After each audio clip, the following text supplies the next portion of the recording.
Hey there, folks. Clyde Chester here. And tonight I want to tell you about a town that's been on fire since 1962. A town where smoke rises from cracks in the ground, where the earth is hot enough to melt your shoes, where the few remaining residents live in what looks like a post-apocalyptic wasteland. I'm talking about Centralia, Pennsylvania, a once thriving coal mining community that accidentally set itself on fire and has been burning ever since. This is the story of how a small mistake turned into an unstoppable underground inferno, how the government abandoned an entire town, and how a handful of stubborn souls refused to leave the only home they've ever known, even as the ground literally burns beneath their feet. Let me take you back to 1962, to a small town tucked into the anthracite coal region of eastern Pennsylvania. Centralia wasn't much to look at. Maybe 1,100 people, a few churches, some small businesses, rows of modest homes built by coal miners and their families. This was coal country, had been since the 1850s, and coal was everything here. It was in the ground beneath your feet, in the dust on your windowsills, in your lungs if you worked in the mines long enough. The coal seams ran deep under Centralia, some of them 40 feet thick, and they'd been mined for over a century. By 1962, most of the big mines had closed. The easy coal was gone, but those seams were still there, a vast underground network of tunnels and veins of anthracite running beneath the town like arteries. Now, Centralia had a problem in 1962, and it was the kind of problem a lot of small towns had back then: garbage. The town dump was an old strip mine pit on the edge of town, and it was getting full.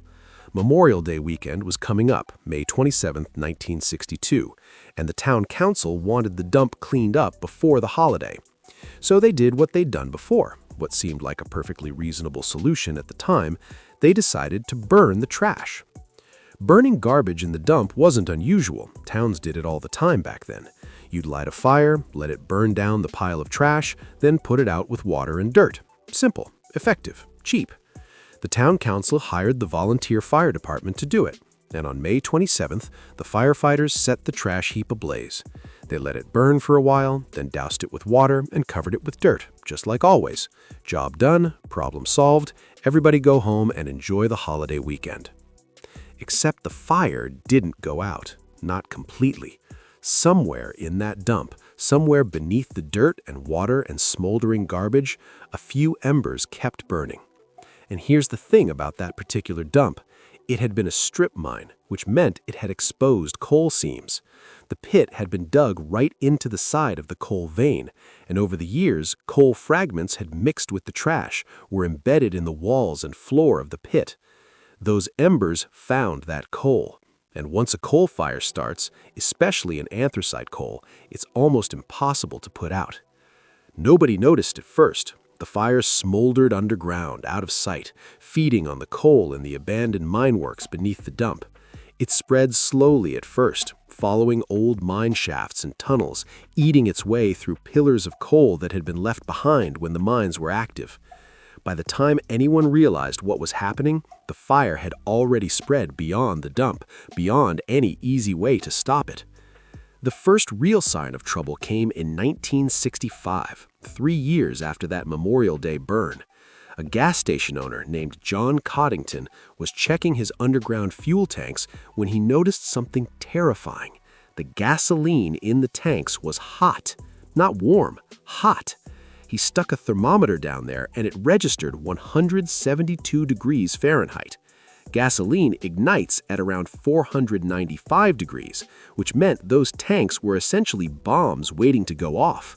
The fire was right underneath his gas station, heating the ground, heating the fuel tanks, and nobody had even known it was there. That's when people started paying attention.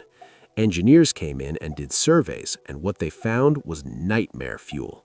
The mine fire had spread through hundreds of feet of underground tunnels and coal seams.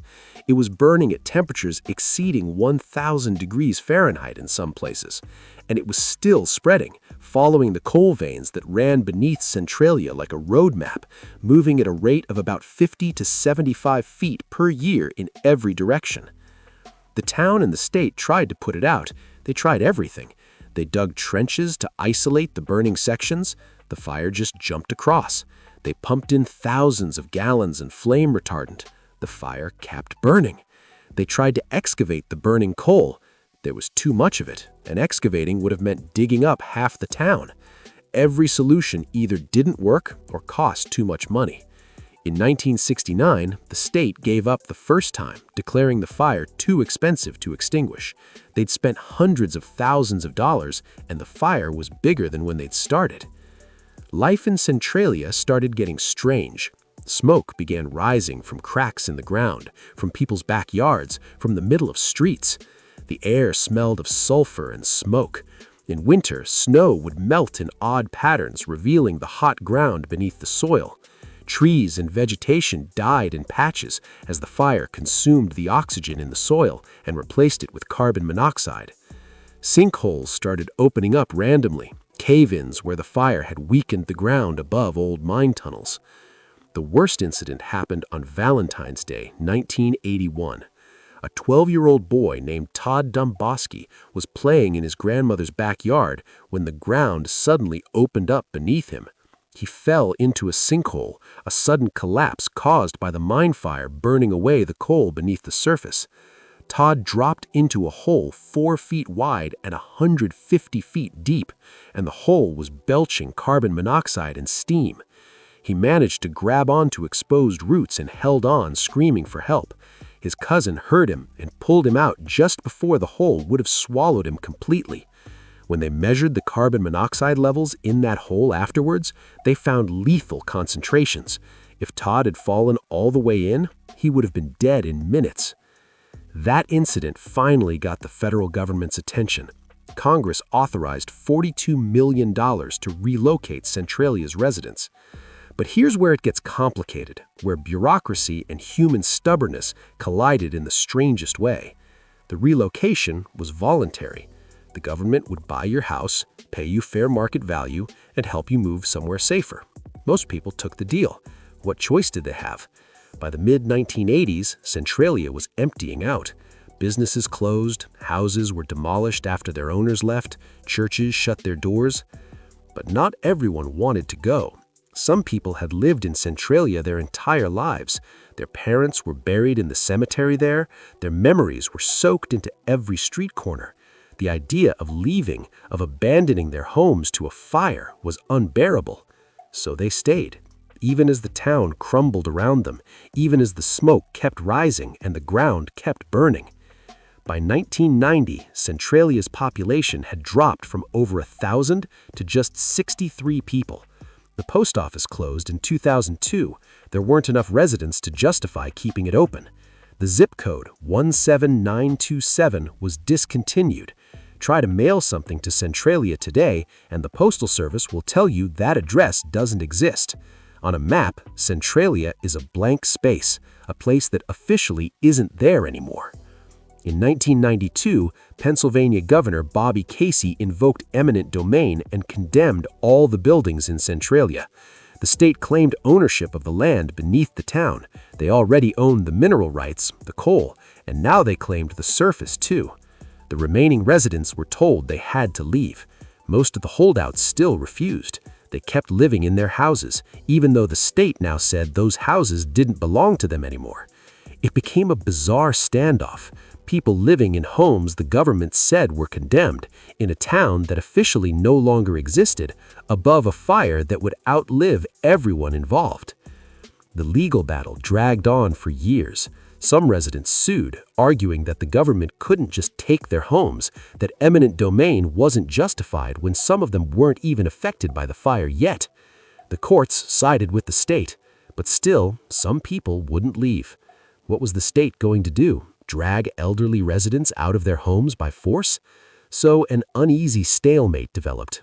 The state owns the land, but a handful of people still live there, and the government mostly leaves them alone. In 2009, the governor offered the remaining residents a deal. They could stay in their homes for the rest of their lives, but once they died or moved away, their properties would be seized and demolished. 7 families accepted that deal. By 2020, there were only about 5 residents left. These are the last people in Centralia, the final holdouts in a ghost town, living out their days in a place that's been burning since before some of them were born. Walk through Centralia today, and it's like walking through a post-apocalyptic movie set. There are streets with no houses, just empty lots where houses used to stand before they were demolished. The few remaining buildings are scattered across the landscape like forgotten relics. Nature is slowly reclaiming the town, trees and weeds growing up through cracked pavement, vines covering the few structures still standing. And everywhere there are signs of the fire. Cracks in the ground venting steam and smoke, dead patches of vegetation, warning signs about toxic gases and unstable ground. The most famous spot in Centralia is a section of Route 61, the highway that used to run through town. The fire got so bad beneath the road that huge cracks opened up and the asphalt